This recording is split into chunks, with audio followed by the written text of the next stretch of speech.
형광등 불빛이 눈부셨습니다. 천장에 작은 얼룩을 세다 보면 어느새 하루가 지나갔습니다. 병원 사인실 침대에 누워있는 지 벌써 열흘째였습니다. 뇌경색이라고 했습니다. 왼쪽 팔다리에 힘이 잘 안 들어갔습니다.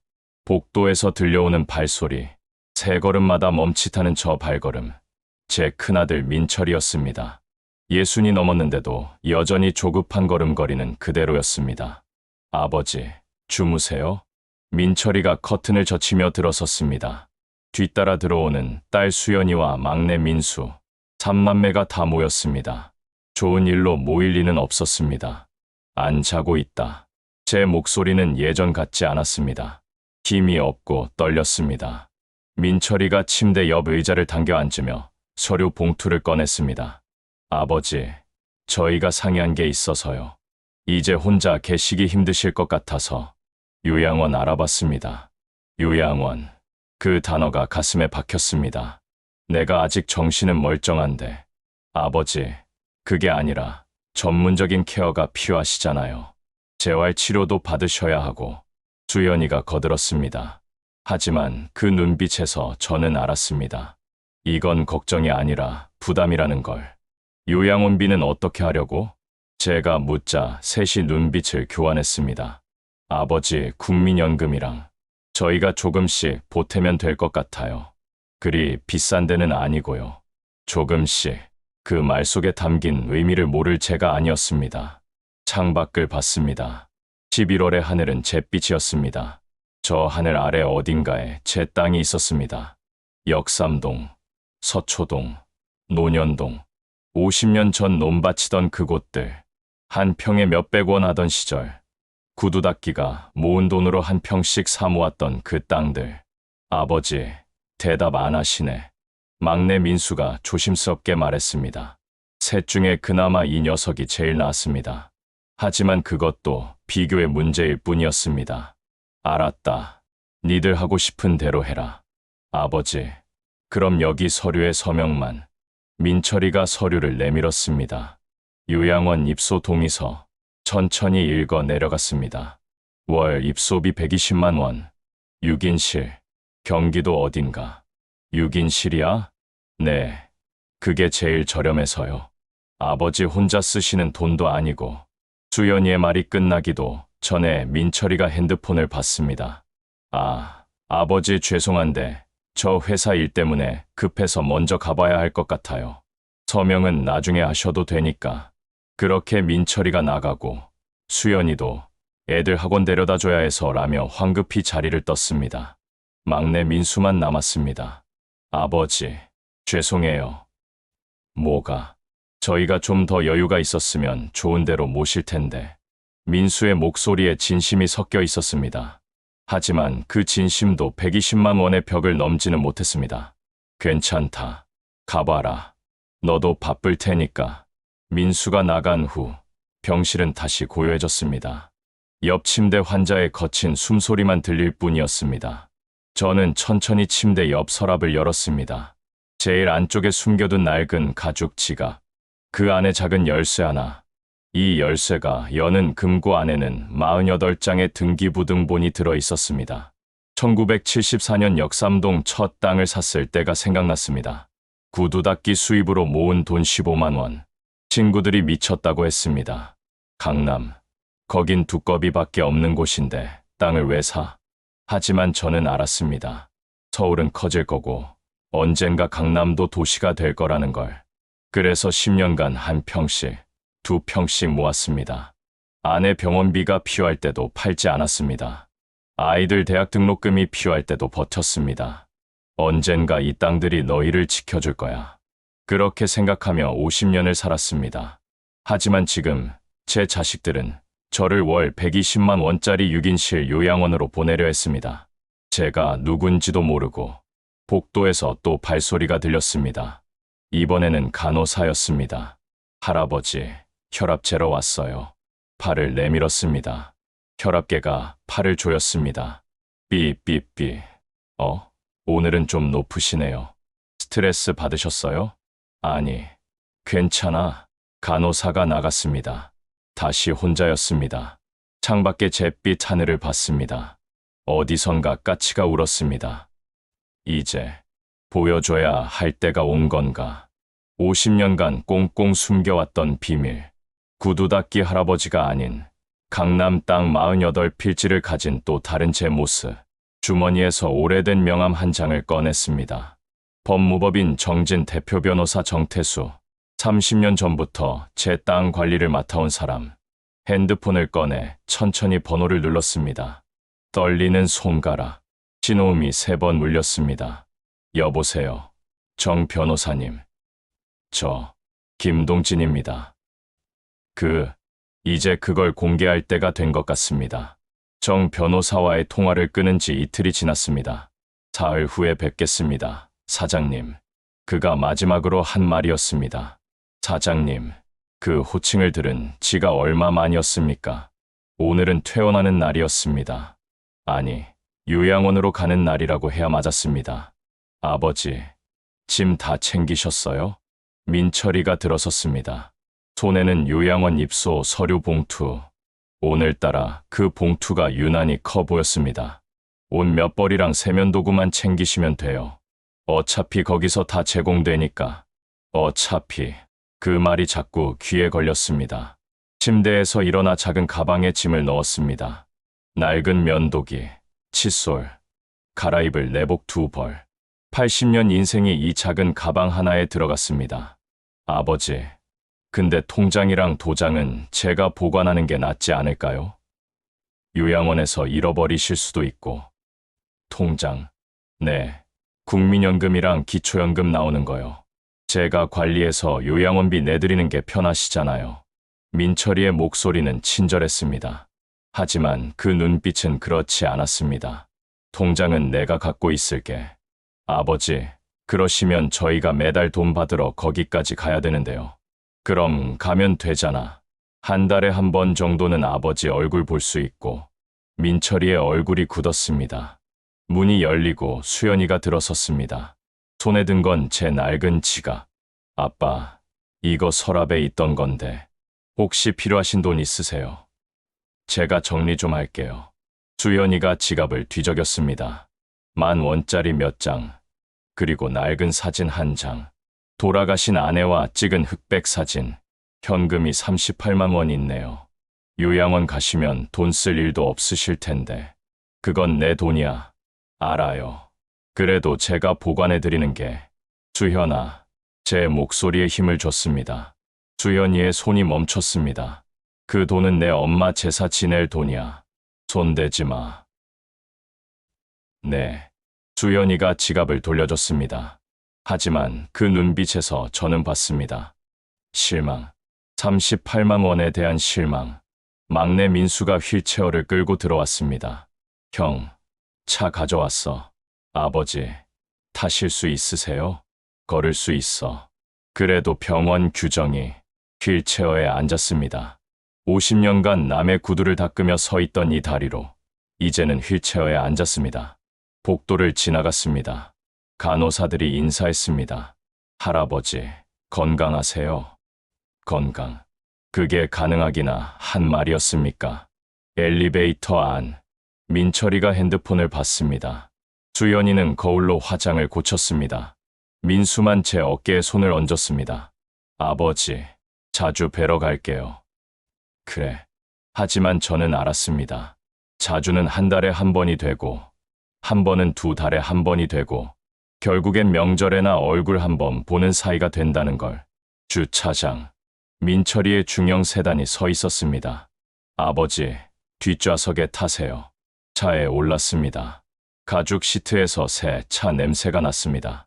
3년 전 이 차를 살 때 민철이가 저한테 500만 원을 빌려갔었습니다. 아직 한 푼도 갚지 않았습니다. 차가 출발했습니다. 서울 시내를 빠져나갔습니다. 강남을 지났습니다. 저기, 저 빌딩 숲 아래 어딘가에 제 땅이 있었습니다. 역삼동 847에 3번지. 지금은 30층짜리 오피스텔이 서 있지만 50년 전에는 배추밭이었습니다. 아버지, 뭐 보세요? 아니, 그냥 차는 고속도로에 진입했습니다. 서울이 점점 멀어졌습니다. 아버지, 솔직히 말씀드릴게요. 민철이가 백미러로 저를 봤습니다. 저희도 요양원비 내는 게 솔직히 부담이에요. 우리도 애들 학원비에, 대출 이자에 빠듯하게 살거든요. 그러니까 아버지도 좀 이해해 주세요. 우리가 불효자식이어서 그런 게 아니라 정말 여건이 안 되는 거예요. 여건. 그 말로 모든 게 설명된다는 건가요? 형, 그만해. 민수가 말렸지만 민철이는 계속했습니다. 아버지도 이제 80인데 솔직히 얼마나 더 사실 것도 아니잖아요. 그러니까 너무 오래 사시려고. 제 말은 그게 아니라 말이 끝나기도 전에 저는 알았습니다. 제 아들이 진짜로 하고 싶었던 말이 뭔지. 아버지, 제발 오래 살지 마세요. 우리한테 짐이에요. 차 안이 조용해졌습니다. 수연이는 창밖을 봤습니다. 민수는 고개를 숙였습니다. 민철이는 핸들을 꽉 쥐었습니다. 1시간쯤 달렸을까요? 차가 한적한 도로로 접어들었습니다. 낡은 건물들이 보였습니다. 다 왔어요. 요양원이었습니다. 3층짜리 낡은 건물. 평안의 집이라는 간판. 차에서 내렸습니다. 현관으로 들어서자 소독약 냄새가 코를 찔렀습니다. 복도에서 노인 몇 명이 휠체어에 앉아 멍하니 벽을 바라봤습니다. 어서 오세요. 김동진 어르신이시죠? 원장이라는 50대 여자가 반겼습니다. 6인실 안내해 드릴게요. 복도를 따라갔습니다. 낡은 리놀륨 바닥, 벽지는 곳곳이 벗겨져 있었습니다. 6인실, 문을 여니 좁은 공간에 침대 6개가 빽빽이 들어차 있었습니다. 창문은 작고 햇빛은 거의 들지 않았습니다. 이게 아버지 침대예요. 저기 구석, 창문에서 가장 먼, 제일 어두운 구석, 짐을 내려놓았습니다. 침대 옆 작은 사물함 하나, 거기에 80년 인생을 정리해야 했습니다. 아버지, 그럼 저희는 이만. 민철이가 시계를 봤습니다. 회사 일이 있어서요. 다음에 또 올게요. 나도 가봐야 해. 애들 저녁 차려줘야 해서. 수연이도 핸드폰을 봤습니다. 민수가 망설이다가 제 손을 잡았습니다. 아버지, 죄송해요. 괜찮다. 가봐라. 새 자식이 나갔습니다. 발소리가 복도에서 점점 멀어졌습니다. 그리고 사라졌습니다. 침대에 앉았습니다. 스프링이 삐걱거렸습니다. 옆 침대 노인이 저를 봤습니다. 눈빛이 텅 비어 있었습니다. 창밖을 봤습니다. 작은 창문 너머로 회색 하늘이 보였습니다. 주머니에서 핸드폰을 꺼냈습니다. 정태수 변호사의 문자가 와 있었습니다. 사장님, 내일 오후 2시에 뵙겠습니다. 준비 다 됐습니다. 내일, 50년간 숨겨온 비밀이 세상에 드러나는 날, 사물함을 열었습니다. 제일 안쪽에 낡은 가죽 가방을 숨겼습니다. 그 안에 작은 열쇠, 그 열쇠가 여는 금고에는 48장의 등기부등본과 함께 2주 전에 작성한 유언장 사본이 들어 있었습니다. 전 재산 427억 원 중 400억 원은 평생구두닦기장학재단 설립에 사용하고 자녀들에게는 유언장의 내용이 떠올랐습니다. 침대에 누웠습니다. 천장에 작은 얼룩을 봤습니다. 내일이면 모든 게 달라질 거야. 복도에서 저녁 식사 종이 울렸습니다. 하지만 저는 일어나지 않았습니다. 50년 전 강남이 논밭이던 그 시절이 떠올랐습니다. 구두를 닦으며 손님에게 들었던 말, 곧 강남이 개발된대. 땅값이 오를 거야. 그날부터 저는 모았습니다. 1평, 2평, 아내 몰래, 자식들 몰래. 언젠가 이 땅들이 너희를 지켜줄 거야. 그렇게 믿으며 50년을 살았습니다. 하지만 지금 제 자식들은 저를 이곳으로 보냈습니다. 그렇다면 이제 제가 지켜야 할 건 자식들이 아니었습니다. 눈을 감았습니다. 내일이 기다려졌습니다. 밤새 잠을 이루지 못했습니다. 옆 침대에서 들려오는 노인의 기침 소리, 복도를 오가는 간병인의 발소리, 어디선가 새어나오는 신음소리, 창문 너머로 동이 텄습니다. 회색빛 새벽, 침대에서 일어나 작은 창가로 갔습니다. 창밖에는 황량한 주차장과 그 너머 낡은 건물들이 보였습니다. 저 멀리 희미하게 보이는 서울의 빌딩 수, 저곳 어딘가에 제 땅이 있었습니다. 할아버지, 일찍 일어나셨네요. 간병인이 들어와 체온을 쟀습니다. 36.5도. 정상. 아침 식사 시간이에요. 식당으로 가실래요? 혼자 갈 수 있어. 복도를 걸어갔습니다. 왼쪽 다리가 아직 불편했지만 걸을 수는 있었습니다. 50년간 서서 구두를 닦던 이 다리가 저를 배신할 리 없었습니다. 식당. 20명 남짓한 노인들이 테이블에 앉아 있었습니다. 대부분 멍한 표정이었습니다. 말없이 숟가락을 들었습니다. 배식대에서 밥을 받았습니다. 보리밥에 된장국, 김치 몇 조각, 빈 테이블에 앉아 천천히 먹었습니다. 맛이 없었습니다. 아니, 맛을 느낄 여유가 없었습니다. 시계를 봤습니다. 오전 7시 30분. 정태수 변호사가 오기까지 6시간 반이 남았습니다. 방으로 돌아와 사물함을 열었습니다. 제일 안쪽에 숨겨둔 낡은 가죽 가방. 천천히 꺼냈습니다. 손으로 표면을 쓸어봤습니다. 40년은 된 가방이었습니다. 1983년 역삼동 땅을 10평 모았을 때 샀던 가방. 당시 제 한 달 수입이었던 5만 원을 주고 산 거. 지퍼를 열었습니다. 안에는 두꺼운 서류 봉투 하나. 조심스럽게 꺼냈습니다. 첫 장. 역삼동 847에 3번지 토지 등기부등본. 발급일자 1974년 3월 12일. 두 번째 장. 서초동 1523번지. 발급일자 1976년 8월 5일. 세 번째 장. 논현동 234에 7번지. 발급일자 1978년 11월 23일. 한 장 한 장 넘겼습니다. 각각의 등기부등본마다 한 시절이 담겨 있었습니다. 이 땅을 살 때 아내는 임신 중이었습니다. 큰아들 민철이를 베고 있었지요. 저 땅을 살 때는 딸 수연이가 초등학교에 입학했습니다. 입학금이 아까워서 이틀을 고민했었지요. 그 땅을 살 때는 아내가 암 진단을 받았습니다. 병원비가 급했지만 저는 이 땅을 팔지 않았습니다. 대신 밤샘 구두 닦기를 시작했습니다. 48장. 모두 48필지. 마지막 장 뒤에 끼워진 노란 종이. 2주 전 정태수 변호사가 작성해준 감정평가서. 전체 토지 총 면적 14,847. 현재 시가 총액 427억 3,200만 원. 427억. 숨이 막혔습니다. 제가 모은 돈이 이렇게 컸었나요? 서류를 다시 넣으려는데 제일 밑에서 작은 수첩이 나왔습니다. 펼쳤습니다. 1974년부터 2024년까지 50년치 기록. 1974년 3월 12일 역삼동 30평 매입. 평당 1,200원. 총 36,000원. 1976년 8월 5일 서초동 25평 매입. 평당 2,800원. 총 7만 원. 1983년 6월 15일 아내 병원비 필요. 땅 팔까 고민. 결국 안 파임. 1992년 11월 20일 민철이 대학 등록금 350만 원. 친구한테 빌림. 땅은 지킴. 2001년 5월 3일 아내 사망. 장례비 700만 원. 땅 팔까 고민. 안 파임.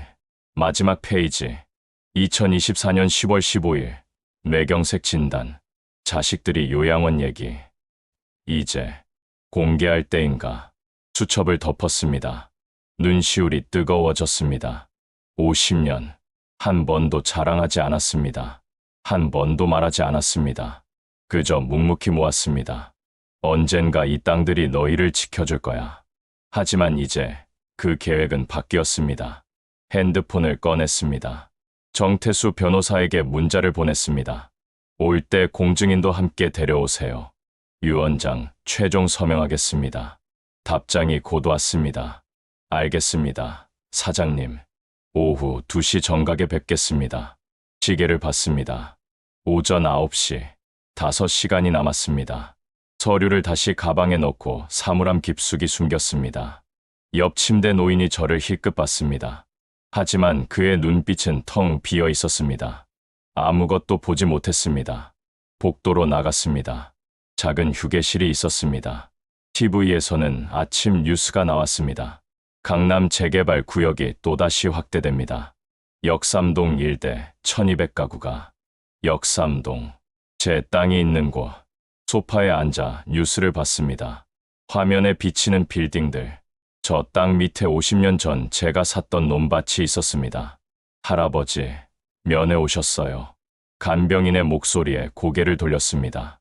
면회, 누가? 복도를 보니 막내 민수가 서 있었습니다. 아버지, 왜 왔니? 그냥, 어제 그냥 가서 마음에 걸려서요. 아침은 드셨어요? 먹었다. 민수가 제 옆에 앉았습니다. 한동안 말이 없었습니다. 아버지, 형이 어제 한 말, 그건 진심이 아니에요. 알아. 네, 내 형이 원하는 게 뭔지 다 알아. 너도 마찬가지고. 민수의 얼굴이 붉어졌습니다.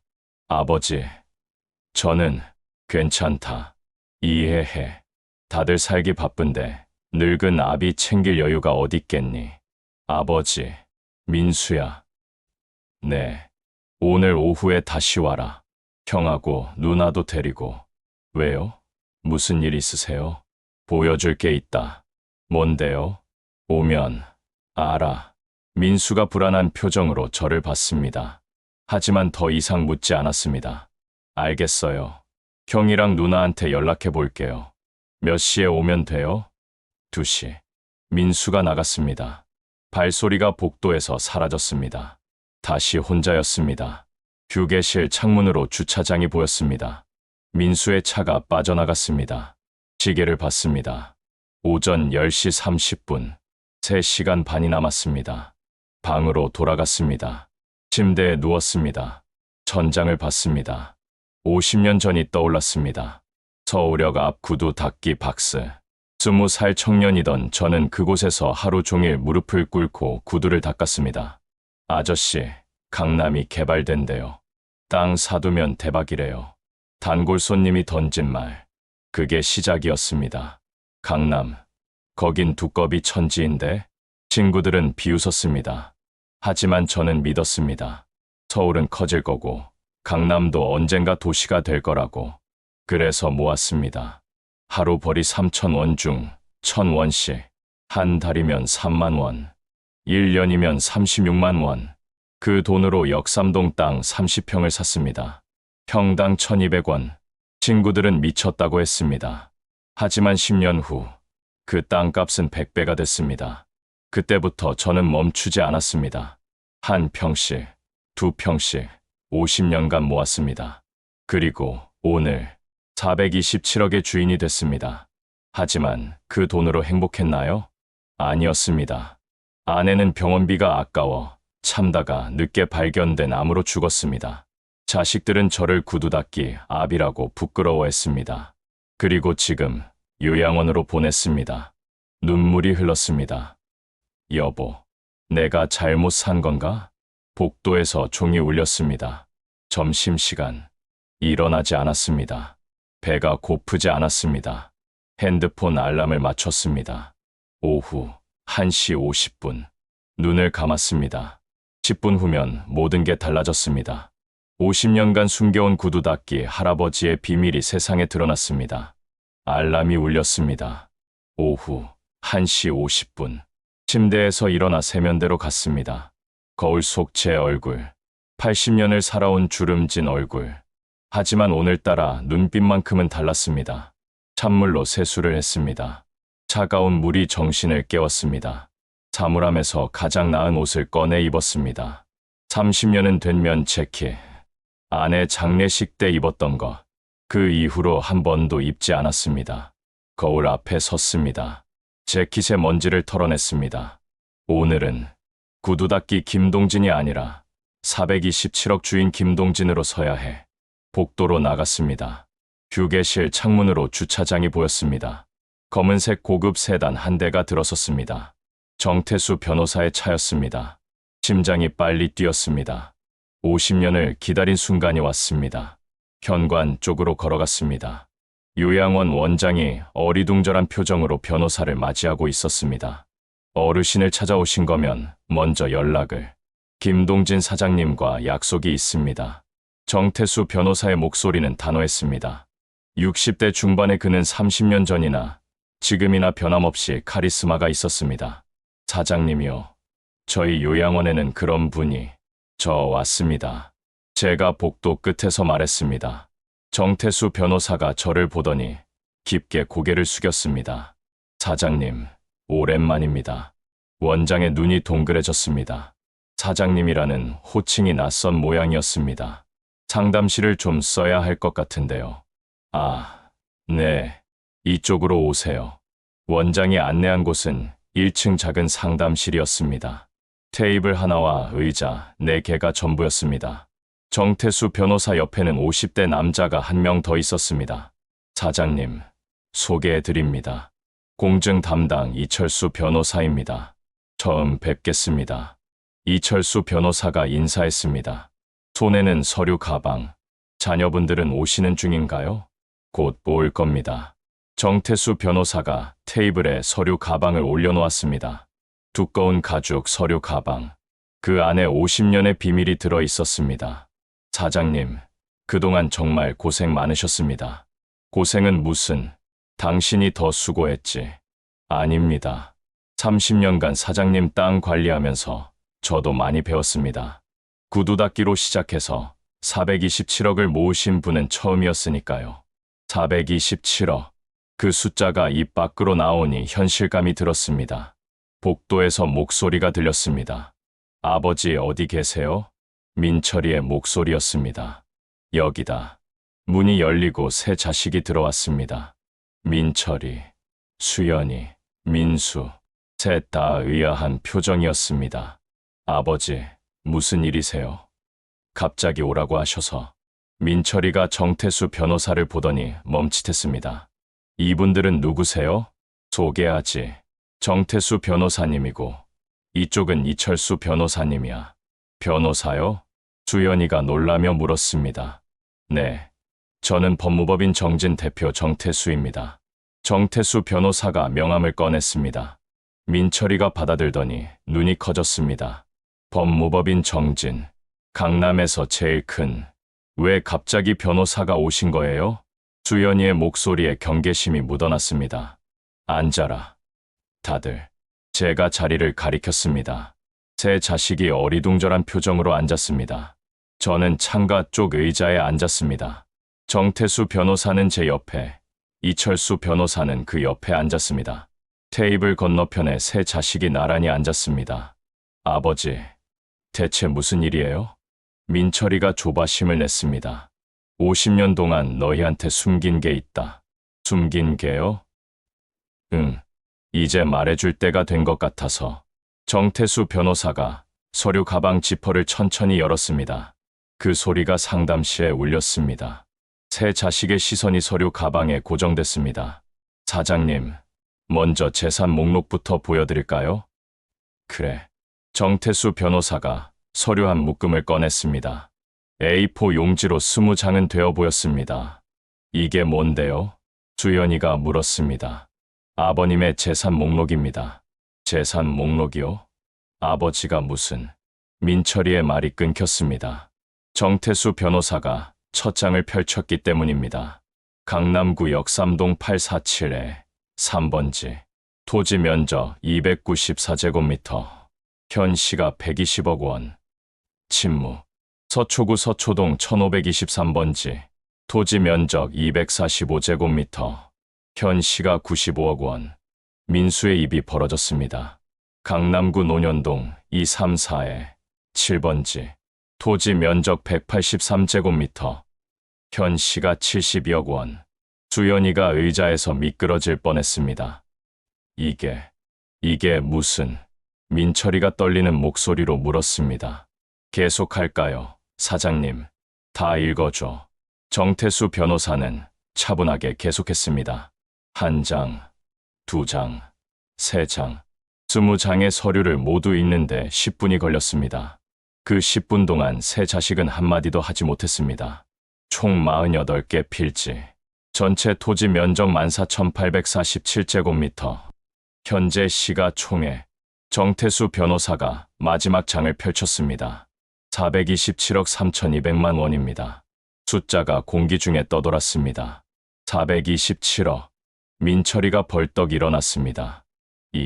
이게 무슨 소리예요? 아버지가 427억이 있다고요? 앉아. 제 목소리에 힘이 들어갔습니다. 민철이가 다시 앉았습니다. 믿을 수 없어요. 아버지가 구두 닦이셨잖아요. 평생 가난하게 사셨잖아요. 수연이가 고개를 저었습니다. 구두 닦이였던 건 맞아. 하지만 가난했던 건 너희가 그렇게 본 거지. 무슨 말씀이세요? 1974년부터 지금까지 50년간 나는 한 평씩 땅을 샀다. 강남이 논밭이던 시절부터. 제가 천천히 말했습니다. 그게 사실이에요? 민수가 믿을 수 없다는 표정으로 물었습니다. 정 변호사, 증거 보여줘. 정태수 변호사가 또 다른 서류 뭉치를 꺼냈습니다. 1974년 3월 12일 최초 매입, 역삼동 30평, 매입가 36,000원. 1974년 토지 등기부등본이 테이블 위에 놓였습니다. 누렇게 바랜 종이, 하지만 도장과 서명은 선명했습니다. 1976년 8월 5일, 서초동 25평, 매입가 7만 원. 또 한 장. 1983년 11월 23일, 논현동 20평, 매입가 28만 원. 서류가 하나씩 쌓여갔습니다. 민철이가 서류를 집어들었습니다. 손이 떨렸습니다. 이게 진짜예요? 아버지가 정말로 30년 전부터 제가 관리해 왔습니다. 김동진 사장님은 제 가장 존경하는 고객이십니다. 정태수 변호사의 말에 새 자식은 할 말을 잃었습니다. 그럼 왜 지금까지 말씀 안 하신 거예요? 수연이가 떨리는 목소리로 물었습니다. 말할 필요가 없었지. 이 땅들은 원래 너희를 위한 거였으니까. 저희를 위한 50년간 한 푼씩 모았어. 언젠가 너희가 힘들 때 이 땅들이 너희를 지켜줄 거라고 믿으면서. 제 목소리가 잠시 떨렸습니다. 하지만 뭔데요? 민철이가 다급하게 물었습니다. 하지만 너희는 나를 월 120만 원짜리 6인실 요양원으로 보냈지. 침묵이 내려앉았습니다. 아버지, 어제 민철이 너는 뭐라고 했지? 아버지도 이제 80인데 솔직히 얼마나 더 사실 것도 아니잖아요. 그렇게 말했어. 민철이의 얼굴이 창백해졌습니다. 저는 수연아, 너는 내 지갑에서 38만 원 보고 실망한 표정 지었지. 그 돈이 내 엄마 제사 지낼 돈이라는 것도 모르고. 수연이가 고개를 숙였습니다. 민수야, 네, 아버지, 너만 그나마 나았다. 하지만 너도 120만 원이 부담스러워서 나를 여기 보낸 건 마찬가지야.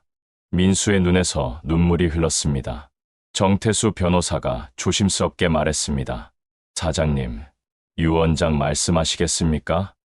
그래. 유 원장이라는 단어에 새 자식의 고개가 일제히 들렸습니다. 유 원장이요? 응. 2주 전에 작성했어. 공증도 받았고. 이철수 변호사가 봉인된 서류 봉투를 꺼냈습니다. 이게 유 원장이에요? 민철이의 목소리가 떨렸습니다. 내일 정식으로 공개할 거야. 하지만 오늘은 너희한테 미리 말해주려고 불렀다. 뭐라고 쓰셨어요? 수연이가 다급하게 물었습니다. 저는 새 자식의 얼굴을 천천히 둘러봤습니다. 기대, 불안, 초조, 온갖 감정이 섞여 있었습니다. 그건 내일 알게 될 거야. 아버지, 제발 지금 말씀해 주세요. 민철이가 애원했습니다. 하지만 저는 고개를 저었습니다. 오늘은 여기까지만 하자. 너희가 알아야 할 건 내가 427억이 있다는 사실 하나뿐이야. 상담실 문을 열었습니다. 복도로 나왔습니다. 아버지, 새 자식이 따라 나왔습니다. 내일 다시 와라. 오후 2시. 유 원장 공개할 테니까. 아버지, 잠깐만요. 이게 대체. 하지만 저는 더 이상 대답하지 않았습니다. 복도를 걸어 제 방으로 향했습니다. 뒤에서 새 자식의 다급한 목소리가 들렸습니다. 형, 이거 진짜인 것 같아. 427억. 믿을 수 없어. 그런데 유 원장에는 뭐라고 쓰셨을까? 그 목소리들이 점점 멀어졌습니다. 방에 돌아와 침대에 앉았습니다. 창밖을 봤습니다. 50년 만에 처음으로 비밀을 털어놨습니다. 가슴이 뻥 뚫리는 기분이었습니다. 핸드폰이 울렸습니다. 민철이었습니다.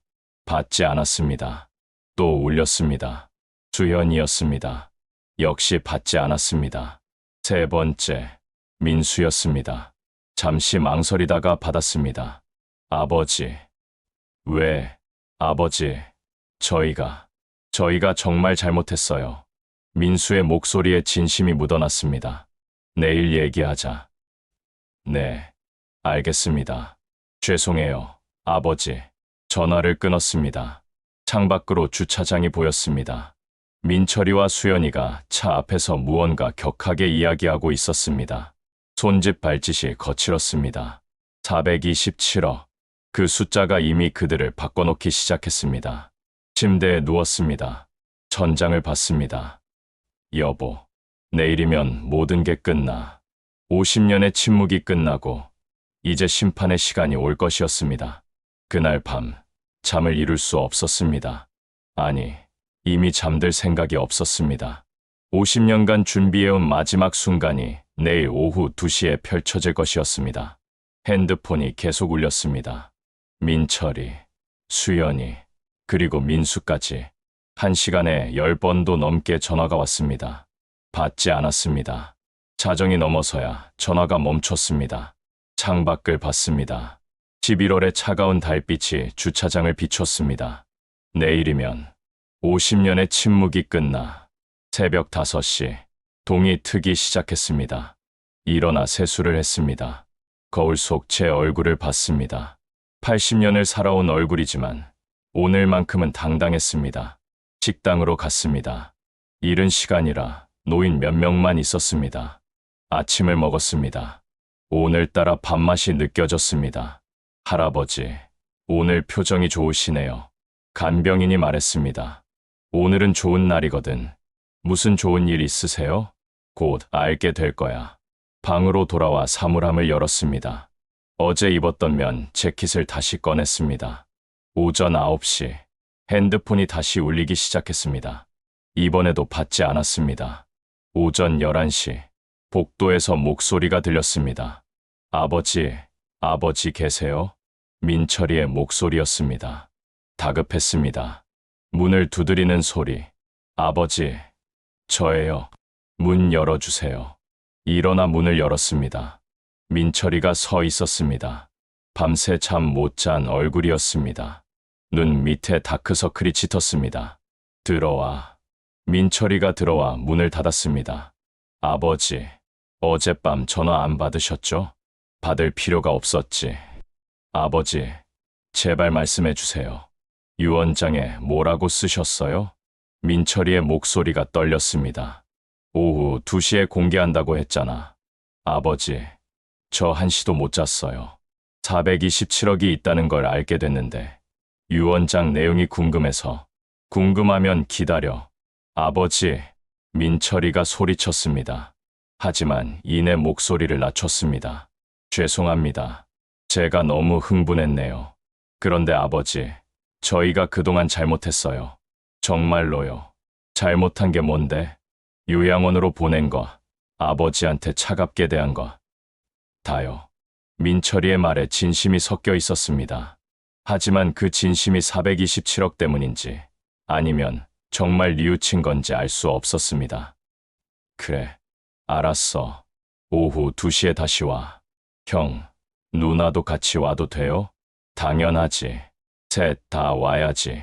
민철이가 나갔습니다. 하지만 복도에서 머뭇거리는 발소리가 들렸습니다. 정오가 됐습니다. 점심을 먹지 않았습니다. 배가 고프지 않았습니다. 오후 1시, 정태수 변호사에게서 문자가 왔습니다. 사장님, 30분 후 도착하겠습니다. 준비 완료했습니다. 답장을 보냈습니다. 고맙습니다. 기다리고 있겠습니다. 오후 1시 30분, 세수를 다시 했습니다. 면 재킷을 입었습니다. 거울 앞에 섰습니다. 자, 이제 마지막이다. 복도로 나갔습니다. 현관 쪽으로 걸어갔습니다. 검은색 고급 세단 2대가 들어섰습니다. 정태수 변호사와 이철수 변호사였습니다. 그리고 그 뒤로 민철이의 차, 수연이의 차, 민수의 차까지 3대가 연달아 들어왔습니다. 원장이 황급히 나왔습니다. 어르신, 오늘 무슨 일이 있으신 건가요? 차가 이렇게 많이. 상담실 쓸 수 있을까요? 좀 큰 일이라서. 네, 물론이죠. 상담실. 어제와 같은 공간이었습니다. 하지만 오늘은 분위기가 달랐습니다. 정태수 변호사와 이철수 변호사가 먼저 들어와 자리를 잡았습니다. 테이블 위에 서류들을 펼쳤습니다. 제 자식이 들어왔습니다. 셋 다 밤새 잠 못 잔 얼굴이었습니다. 앉아라. 제 자식이 어제와 같은 자리에 앉았습니다. 저는 창가 쪽에 앉았습니다. 자, 그럼 시작하겠습니다. 정태수 변호사가 봉인된 서류 봉투를 꺼냈습니다. 빨간 봉인 스티커가 붙어 있었습니다. 이것은 김동진 사장님께서 2024년 10월 20일에 작성하신 유언장입니다. 법률적으로 공증되었으며 사장님의 자필 서명과 날인이 되어 있습니다. 이철수 변호사가 봉인을 뜯었습니다. 찢어지는 소리가 상담실에 울렸습니다.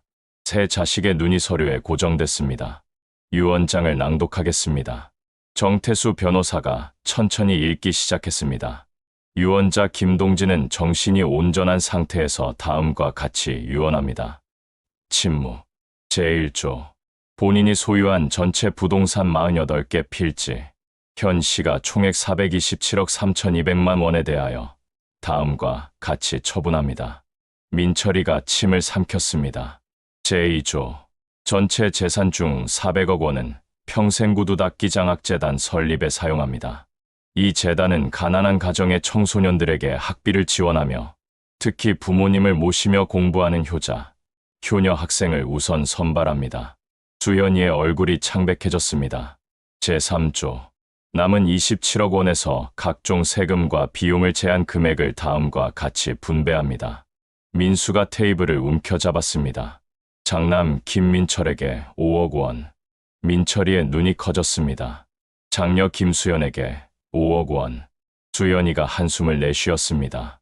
차남 김민수에게 5억 원. 민수가 고개를 숙였습니다. 단, 다음의 조건을 충족해야 합니다. 조건이요? 민철이가 급하게 물었습니다. 정태수 변호사가 계속 읽었습니다. 조건 1 상속받은 날로부터 10년간 매월 요양원에서 50시간 이상 봉사활동을 할 것. 뭐라고요?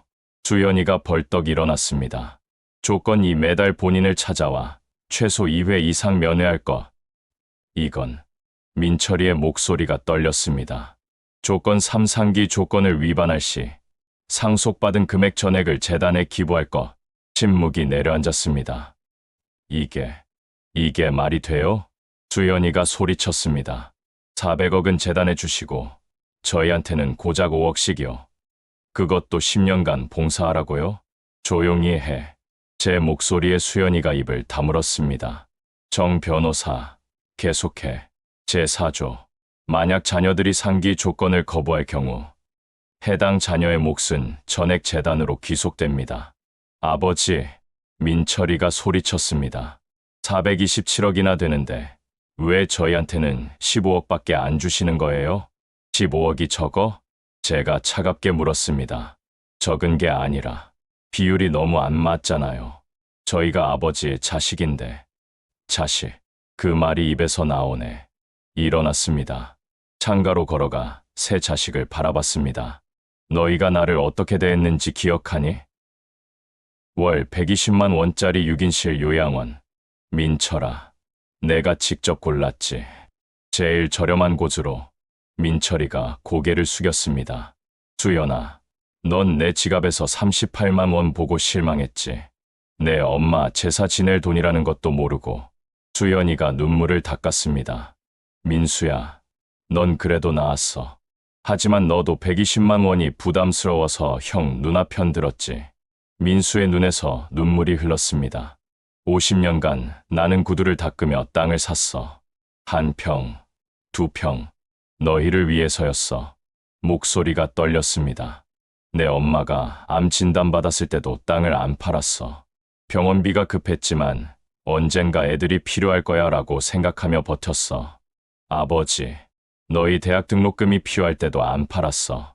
대신 밤샘 구두 닦기를 했지. 세 자식 모두 고개를 숙였습니다. 민철이 내가 사업 실패했을 때 500만 원 빌려줬지. 3년이 지났는데 아직도 안 갚았더라.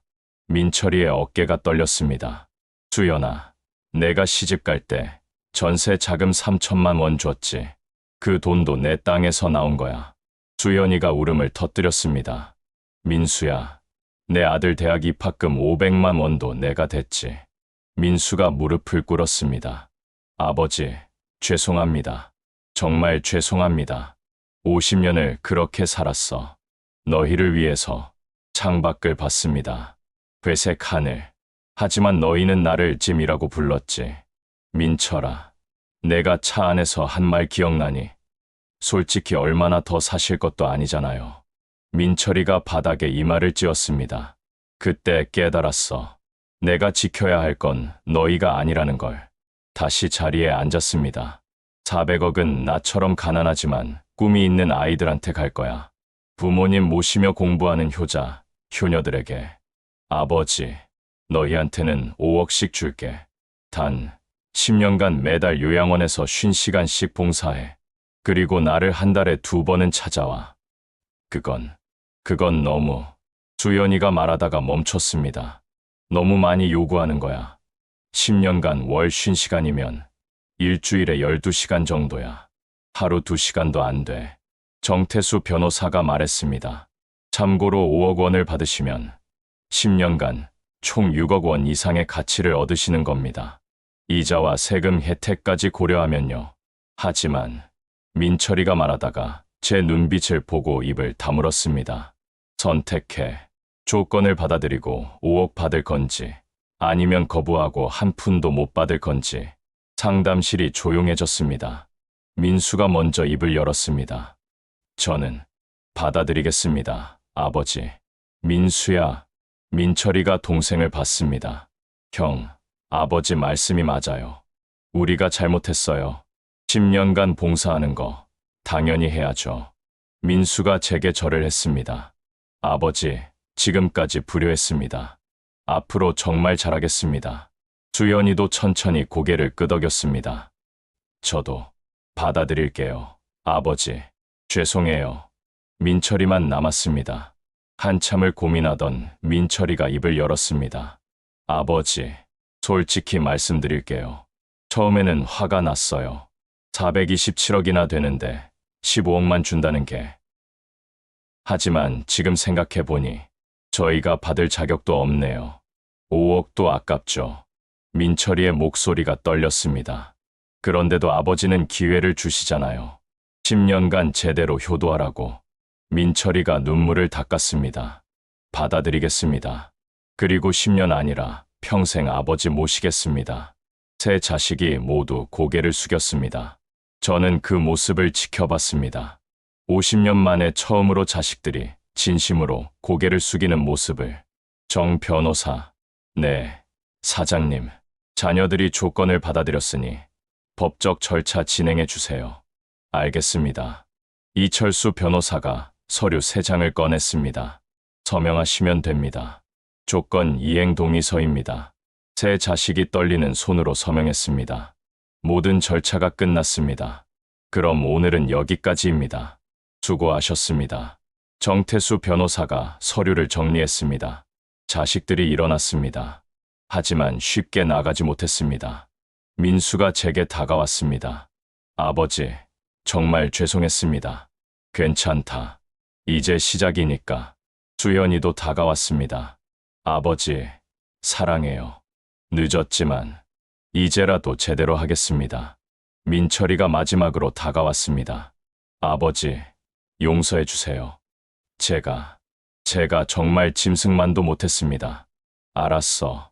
다들 가봐라. 다음 주에 봉사 시작하면 돼. 세 자식이 나갔습니다. 발소리가 복도에서 사라졌습니다. 정태수 변호사가 제 어깨에 손을 얹었습니다. 사장님, 잘하셨습니다. 고마워요. 정 변호사, 30년간 수고 많았어요. 변호사들도 나갔습니다. 혼자 남았습니다. 창밖을 봤습니다. 하늘이 조금 개고 있었습니다. 50년의 침묵이 끝났습니다. 이제 새로운 시작이었습니다. 유언장 공개가 끝나고 모두가 떠난 후 저는 침대에 앉았습니다. 50년간 짊어졌던 짐을 내려놓은 기분이었습니다. 가슴이 후련했습니다. 하지만 동시에 묘한 공허함이 밀려왔습니다. 창밖을 봤습니다. 오후 햇살이 희미하게 들어왔습니다. 그때였습니다. 갑자기 왼쪽 팔에 힘이 빠졌습니다. 일어서려는데 다리가 말을 듣지 않았습니다. 침대 모서리를 붙잡았지만 손에 힘이 없었습니다. 몸이 옆으로 기울었습니다. 바닥에 쓰러졌습니다. 소리를 내려 했지만 입이 제대로 벌어지지 않았습니다. 천장이 빙글빙글 돌았습니다. 시야가 흐려졌습니다. 이게 뇌경색 재발인가? 복도에서 발소리가 들렸습니다. 간병인이었습니다. 할아버지, 할아버지. 간병인의 다급한 목소리. 누군가 제 맥을 짚었습니다. 119 불러요. 빨리. 의식이 희미해졌습니다. 멀리서 사이렌 소리가 들렸습니다. 아니, 들리는 것 같았습니다. 눈을 감았습니다. 여보, 이제 가는 건가? 눈을 떴을 때는 병원이었습니다. 중환자실, 온몸에 연결된 선들, 삐삐 소리를 내는 기계들. 환자분, 정신 드세요? 간호사의 목소리였습니다. 입을 움직이려 했지만 말이 나오지 않았습니다. 괜찮습니다. 천천히 하세요. 뇌경색이 재발하셨어요. 지금 안정되신 상태고요. 뇌경색 재발. 의사가 들어왔습니다. 40대 초반으로 보이는 남자. 김동진 어르신, 제가 담당의 이정훈입니다. 지금 상태 설명드릴게요. 의사가 차트를 보며 말했습니다. 이번에는 우측 뇌혈관이 막혔습니다. 다행히 골든타임 안에 오셔서 응급처치는 완료했고요. 하지만 솔직히 말씀드리면 상태가 좋지 않습니다. 왼쪽 신체 마비가 심하고 언어 중추도 손상됐어요. 왼쪽 마비. 말을 할 수 없다. 보호자분들과 상의해야 할 게 많습니다. 연락처가 있으신가요? 저는 고개를 끄덕였습니다. 간신히 간호사가 제 핸드폰을 가져왔습니다. 최근 통화 목록에 민수의 번호가 있었습니다. 30분 후 세 자식이 중환자실 앞에 도착했습니다. 유리창 너머로 그들이 보였습니다. 셋 다 창백한 얼굴이었습니다. 의사가 나가서 그들과 이야기를 나눴습니다. 소리는 들리지 않았지만 표정으로 알 수 있었습니다. 심각하다고, 위험하다고. 민수가 울었습니다. 수연이도 손수건으로 눈을 닦았습니다. 민철이는 벽에 기대어 고개를 떨었습니다. 잠시 후 민수 한 명만 들어올 수 있었습니다. 중환자실 규정이었습니다.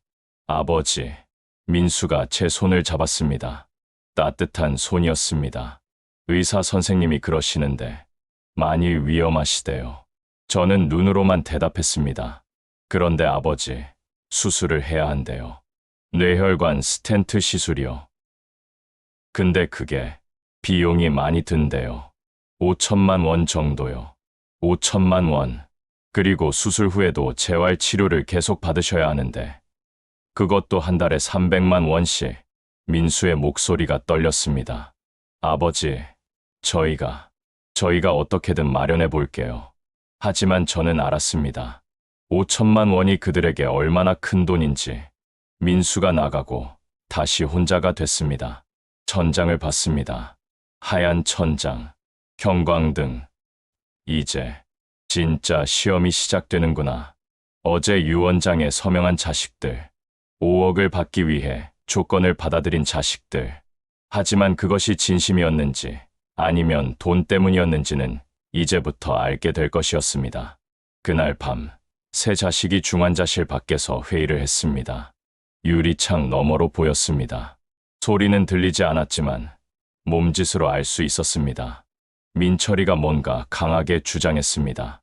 수연이가 고개를 저었습니다. 민수가 중재했습니다. 30분쯤 지났을까? 셋이 결론을 낸 모양이었습니다. 다음 날 아침, 민수가 다시 들어왔습니다. 아버지, 저희가 의논했어요. 민수가 제 손을 잡고 앉았습니다. 수술비 5천만 원, 저희가 내기로 했어요. 셋이서 나눠서요.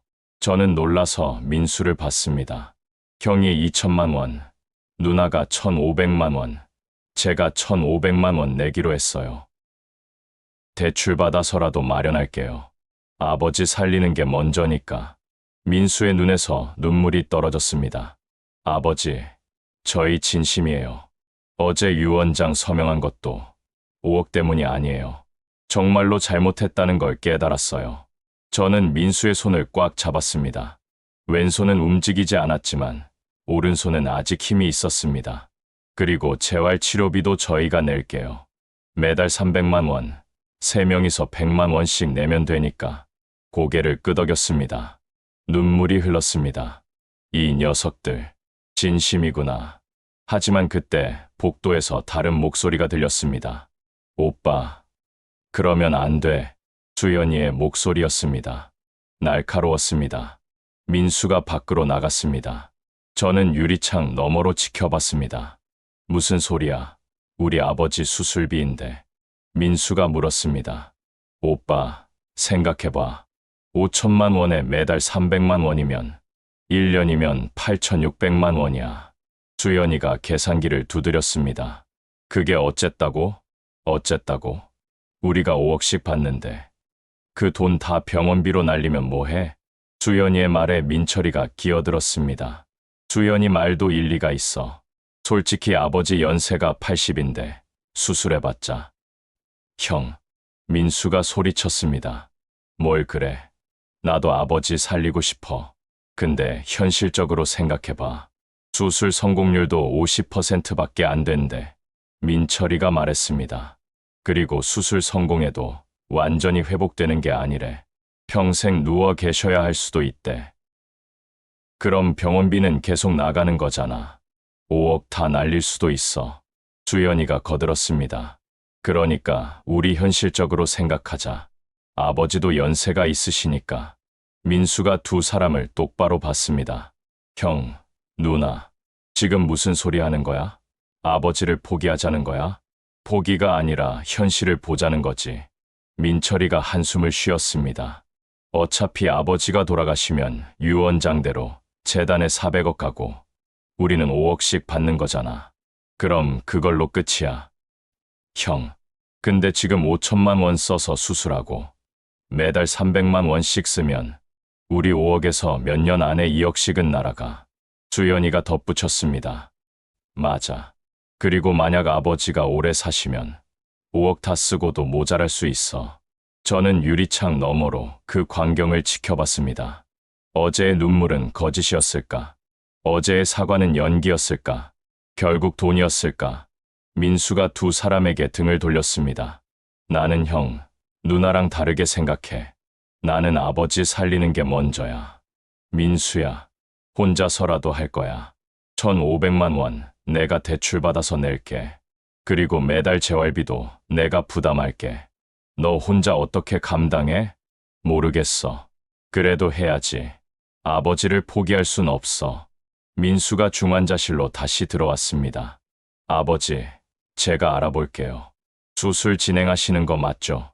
저는 민수를 봤습니다. 눈물이 계속 흘렀습니다. 고개를 끄덕였습니다. 하지만 동시에 가슴이 무너졌습니다. 민철이와 수연이, 결국 그들은 변하지 않았습니다. 어제의 눈물도, 어제의 사과도 모두 5억을 위한 연기였습니다. 수술은 그날 오후에 진행됐습니다. 민수가 대출을 받아 수술비를 냈습니다. 혼자서 수술실로 들어가기 전 저는 민수의 손을 꽉 잡았습니다. 아버지, 꼭 성공하실 거예요. 그리고 건강해지세요. 제가 모실게요. 민수의 목소리는 떨렸지만 진심이 느껴졌습니다. 수술실 문이 닫혔습니다. 마취가 시작됐습니다. 의식이 흐려졌습니다. 마지막으로 본 것은 수술 등의 하얀 불빛이었습니다. 여보, 이번엔 정말로 가는 건가? 얼마나 시간이 지났을까? 희미하게 의식이 돌아왔습니다. 환자분, 들리세요? 의사의 목소리였습니다. 눈을 뜨려 했지만 눈꺼풀이 무거웠습니다. 수술은 성공했습니다. 이제 회복만 하시면 됩니다. 성공. 안도감이 밀려왔습니다. 보호자분 계세요? 네, 여기 있습니다. 민수의 목소리였습니다. 환자분 상태 설명드릴게요. 수술은 성공적이었지만 완전히 회복되려면 시간이 필요합니다. 최소 6개월 이상 재활 치료를 받으셔야 해요. 네, 알겠습니다. 그리고 재활 과정이 쉽지 않을 겁니다. 가족분들의 헌신적인 도움이 필요해요. 제가 하겠습니다. 민수의 단호한 목소리. 저는 천천히 눈을 떴습니다. 시야가 흐릿했습니다. 민수가 보였습니다. 눈이 충혈돼 있었습니다. 밤새 울었나 봅니다. 아버지, 민수가 제 손을 잡았습니다. 저는 입술을 움직였습니다. 소리는 나오지 않았지만 입모양으로 말했습니다. 고맙다. 민수가 고개를 숙이며 울었습니다. 아버지, 제가 지켜드릴게요. 평생. 그 순간 저는 깨달았습니다. 427억 중에서 진짜 가치 있는 것은 돈이 아니었습니다. 진심으로 저를 아끼는 단 한 명의 자식이었습니다. 민철이와 수연이는 5억을 선택했습니다. 하지만 민수는 저를 선택했습니다. 천장을 봤습니다. 희미한 형광등 불빛. 여보, 우리 막내는 제대로 키운 것 같아. 눈을 감았습니다. 이제 회복의 시간이었습니다. 그리고 마지막 심판의 시간이 다가오고 있었습니다. 수술 후 2주가 지났습니다. 재활병동으로 옮겨진 저는 매일 물리치료를 받았습니다. 왼쪽 팔다리를 움직이는 연습, 말하는 연습. 입에서 나오는 소리는 여전히 어눌했습니다. 하지만 조금씩 나아지고 있었습니다. 아버지, 잘하세요. 조금만 더 힘내세요. 민수가 옆에서 손을 잡아줬습니다. 매일 아침 6시에 출근 전에 들렀고 저녁 7시에 퇴근 후 다시 왔습니다. 주말에는 하루 종일 병실을 지켰습니다. 민수야, 고맙다. 겨우 나온 말이었습니다. 하지만 민수는 환하게 웃었습니다. 아버지, 말씀 잘하시네요. 어제보다 훨씬 좋아지셨어요. 민수의 눈에는 다크서클이 짙었습니다. 회사 일에, 병원 간병에, 집안일까지 혼자서 감당하기 힘들 텐데도 한 번도 힘든 내색을 하지 않았습니다. 너 힘들지? 괜찮아요. 아버지, 이 정도는 아무것도 아니에요. 하지만 저는 알았습니다. 민수의 손이 얼마나 거칠어졌는지, 얼굴이 얼마나 야위었는지. 민철이랑 수연이는? 제가 물었습니다. 민수의 표정이 순간 굳었습니다. 형이랑 누나는 바쁘시대요. 바쁘다. 그 말 뒤에 숨겨진 진실을 저는 알고 있었습니다. 2주 동안 민철이는 단 한 번도 오지 않았습니다. 전화도 없었습니다. 수연이는 첫 주에 딱 한 번 왔습니다. 10분 정도 있다가 애들 봐야 해서라며 황급히 떠났습니다. 3주째 되던 날, 민철이가 병원에 왔습니다. 아버지, 민철이가 병실 문을 열고 들어섰습니다. 손에는 과일 바구니 하나. 오, 왔구나. 네, 회사 일이 너무 바빠서 이제야 왔네요. 민철이는 침대 옆에 서서 저를 내려다봤습니다. 앉지도 않았습니다. 많이 좋아지셨어요? 조금씩. 나아지고 있어. 그렇군요. 그럼 다행이네요. 민철이의 목소리는 건조했습니다. 감정이 없었습니다. 근데 아버지, 재활치료가 언제까지 계속되는 거예요? 의사가 6개월은 해야 한대. 6개월이요. 그럼 비용이 엄청나겠네요. 민철이가 한숨을 쉬었습니다. 한 달에 300만 원이면 6개월이면 1,800만 원이잖아요. 민수가 혼자 감당하기 힘들 텐데 민철이의 말에는 걱정이 아니라 부담스러움이 묻어 있었습니다. 민철아. 네. 너 도와줄 생각 없니? 민철이가 잠시 침묵했습니다. 아버지, 저도 사정이 어려워요. 회사에서 구조조정 바람이 불고 있고 애들 학원비도 오르고 변명이었습니다. 유언장에 서명했잖니. 조건 받아들인 거, 그건 그거고요. 지금 당장 수백만 원씩 내는 건 부담이에요. 민철이가 시계를 봤습니다. 아버지, 저 회의 있어서 가봐야겠어요. 건강하세요. 그렇게 민철이는 15분 만에 떠났습니다. 과일 바구니만 덩그러니 남았습니다. 4주째 되던 날, 정태수 변호사가 찾아왔습니다. 사장님, 어떻게 지내십니까? 정 변호사. 왔어? 네. 건강 확인하러 왔습니다. 정태수 변호사는 의자를 당겨 앉았습니다. 사장님, 제가 듣기로 막내 아드님만 간병하신다고요? 그래. 민수만. 장남분과 따님은요? 안 와. 정태수 변호사의 표정이 굳었습니다. 유언장에 서명했는데도요? 응. 결국 돈이었나 봐. 제 목소리가 떨렸습니다. 사장님, 그럼 유언장을 수정하셔야 합니다. 수정? 네. 조건을 위반했으니 법적으로 상속 자격을 박탈할 수 있습니다. 정태수 변호사가 서류 가방을 열었습니다. 제가 준비해 왔습니다. 유언장 변경 서류를요. 테이블 위에 서류가 놓였습니다. 사장님께서 서명하시면 장남분과 따님의 상속권을 취소할 수 있습니다. 그리고 그 몫을 재단이나 막내 아드님께 줄 수 있고요. 저는 서류를 봤습니다. 글씨가 흐릿하게 보였지만 내용은 이해할 수 있었습니다. 생각해 볼게. 천천히 생각하십시오.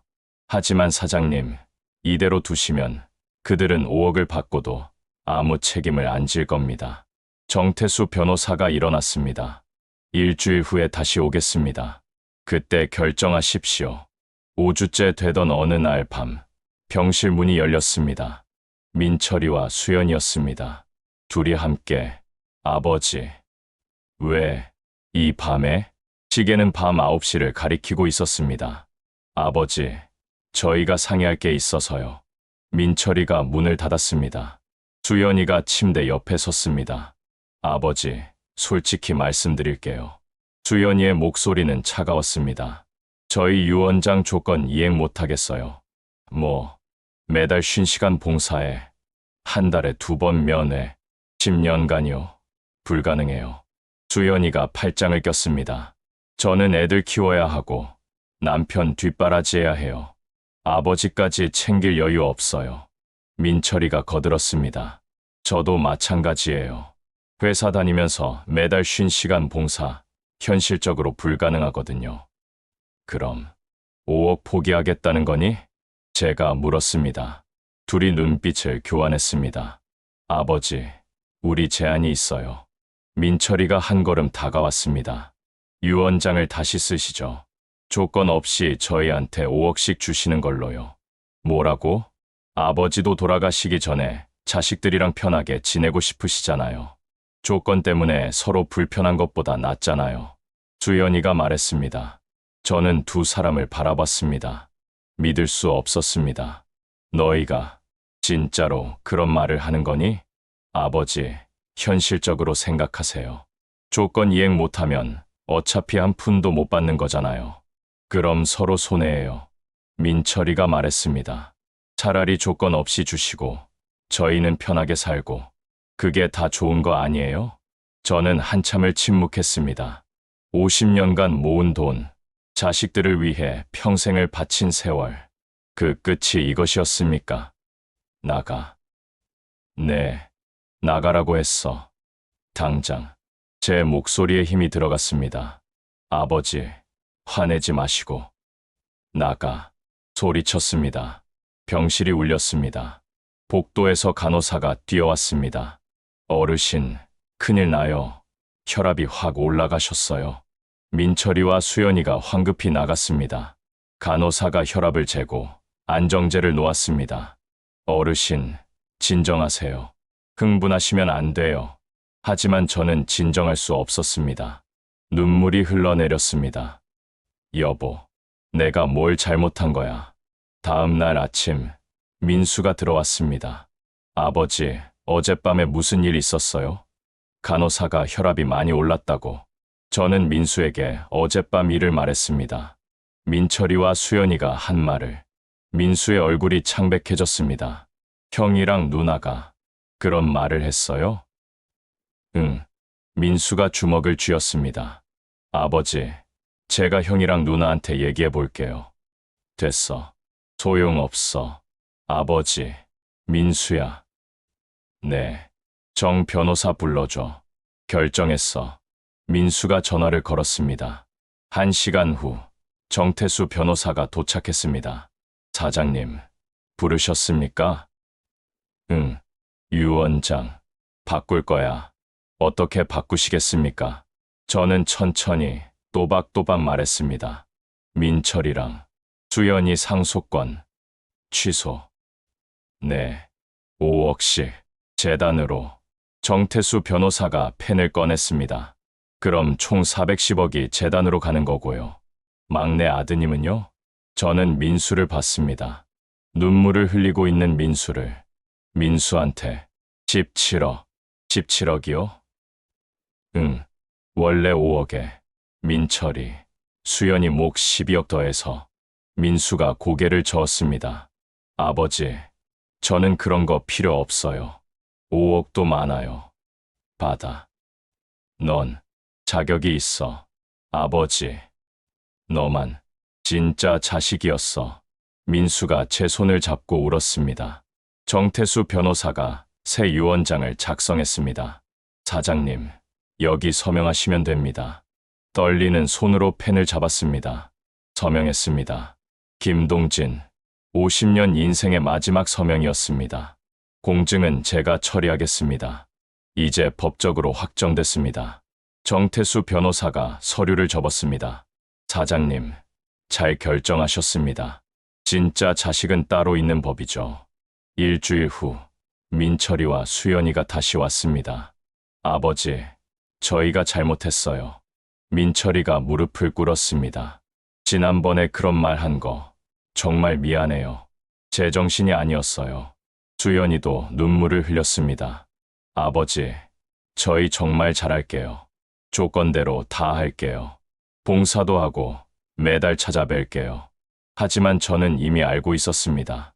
저들의 눈물이 무엇 때문인지. 늦었어.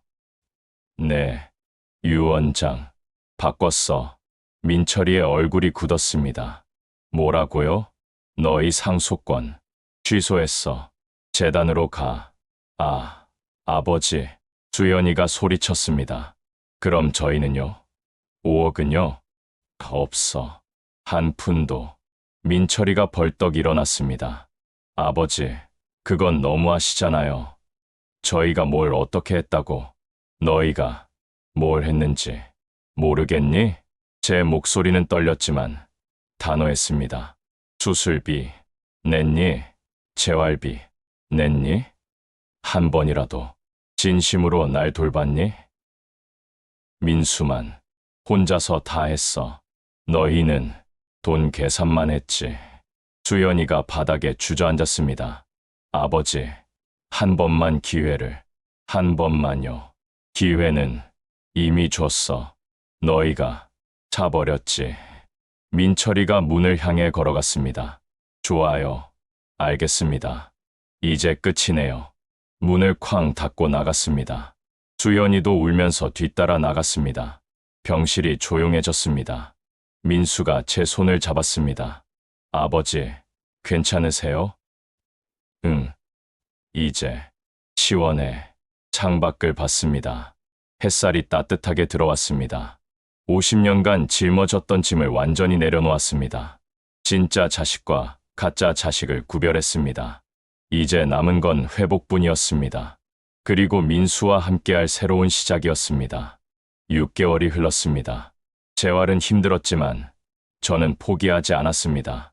왼쪽 팔다리가 조금씩 움직이기 시작했고 말도 거의 정상으로 돌아왔습니다. 아버지, 오늘은 혼자 걸어보세요. 물리치료사가 격려했습니다. 지팡이를 짚고 일어섰습니다. 한 걸음, 두 걸음, 비틀거렸지만 넘어지지 않았습니다. 아버지, 대단하세요. 민수가 박수를 쳤습니다. 매일 퇴근 후 빠짐없이 왔습니다. 6개월 내내. 민수야, 정말 고맙다. 아버지, 당연한 거예요. 제가 해야 할 일인 거요. 병실로 돌아와 창밖을 봤습니다. 봄이 왔습니다. 병원 정원에 벚꽃이 만개했습니다. 민수야, 나 퇴원하고 싶다. 정말요? 의사 선생님께 여쭤볼게요. 다음 날, 담당이가 최종 검사 결과를 설명했습니다. 많이 좋아지셨습니다. 일상생활은 가능하실 것 같아요. 다만 누군가 옆에서 돌봐드려야 합니다. 제가 모실게요. 민수가 단호하게 말했습니다. 그럼 다음 주에 퇴원 수속 진행하시죠. 퇴원 전날, 정태수 변호사가 찾아왔습니다. 사장님, 좋은 소식 드리러 왔습니다. 무슨 소식? 평생구두닦기장학재단이 정식으로 설립됐습니다. 410억 원 기부금으로요. 정태수 변호사가 서류를 보여줬습니다. 첫 장학생 선발도 끝났습니다. 총 50명이요. 모두 가난하지만 꿈을 가진 아이들입니다. 서류에는 학생들의 사진과 이름이 있었습니다. 한 명 한 명 봤습니다. 이 아이는 새벽 배달을 하면서 공부하는 고3이고요. 이 아이는 와병 중인 어머니를 간병하면서 야간 대학을 다니고 있습니다. 사진 속 아이들의 눈빛이 50년 전 제 모습과 닮았습니다. 잘했어. 정말 잘했어. 목이 메었습니다. 그리고 사장님, 학생들이 감사 편지를 보냈습니다. 정태수 변호사가 편지 묶음을 건넸습니다. 첫 번째 편지를 펼쳤습니다. 김동진 할아버지께. 저는 부산에 사는 고3 박지수입니다. 아버지가 돌아가시고 어머니 혼자 저와 동생을 키우시는데 대학 갈 돈이 없어서 포기하려 했습니다. 그런데 할아버지 덕분에 꿈을 이룰 수 있게 됐습니다. 정말 감사합니다. 꼭 훌륭한 사람이 되겠습니다. 눈물이 흘러내렸습니다. 두 번째 편지. 할아버지, 저는 대전에 사는 김현우입니다. 저는 어머니가 치매에 걸리셔서 요양원비 때문에 고민이 많았습니다. 그런데 장학금을 받고 나서 학업에 집중할 수 있게 됐습니다.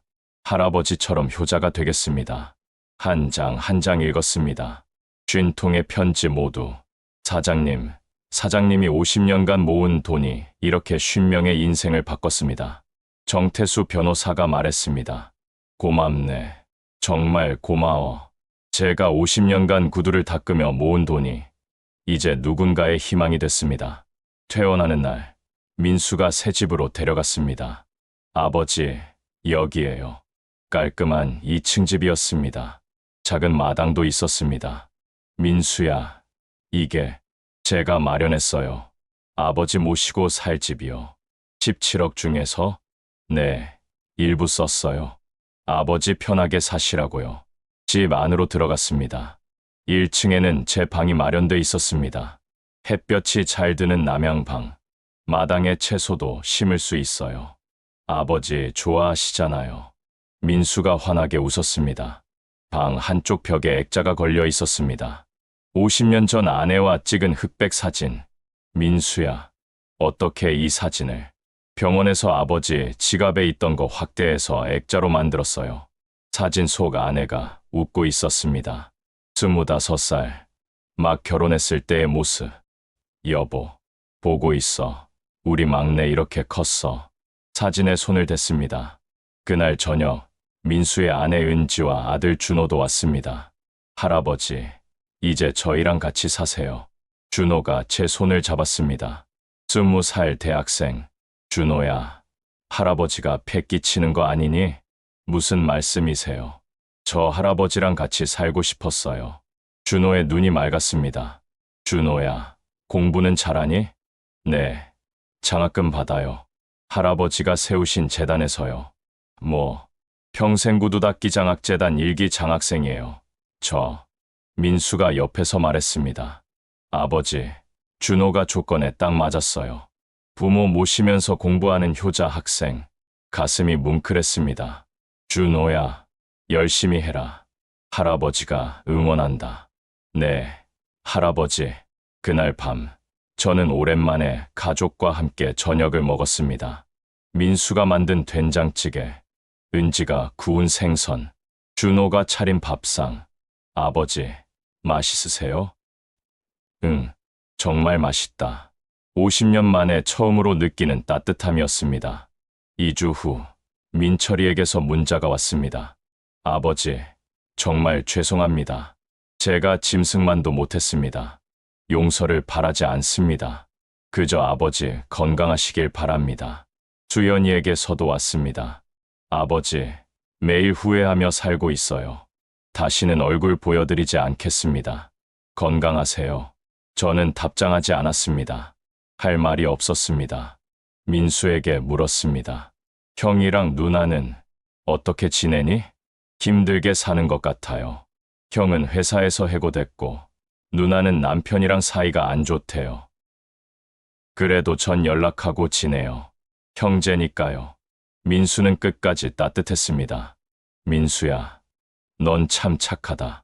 아버지한테 배웠어요. 어느 화창한 봄날, 민수와 함께 서울역 앞을 걸었습니다. 아버지, 여기가 그 구두 닦던 곳이에요?